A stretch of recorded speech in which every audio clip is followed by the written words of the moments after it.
Want to make thousands of bucks every single day in Adopt Me? Here's a step-by-step breakdown of the best grinding methods for earning fast. Method 1. Be a baby with a pet. Play as a baby and equip a pet. You'll earn double the bucks since you get paid for both you and your pet's tasks. It's one of the easiest ways to earn without needing multiple devices. You'll only raise one pet at a time, but the money adds up quickly. Method 2. Use alt accounts. Got extra devices? Log in with alt accounts and form a family. You can raise multiple pets at once, which speeds up the process of making neons or megas. Even though you're still limited to 2x bucks, raising more pets at once saves hours in the long run. Method 3. Background tasks. Grinding can get repetitive, so listen to music or binge a show while playing. It makes the time pass faster and keeps you consistent. Extra tips.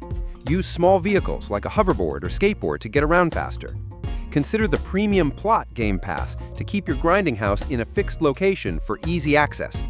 Use the Gifts Teleport or reset your character to save time between tasks. By following these methods daily, you can earn 5,000 to 6,000 bucks per day, or even more with consistency. That's how you get super rich in Adopt Me, fast and efficiently.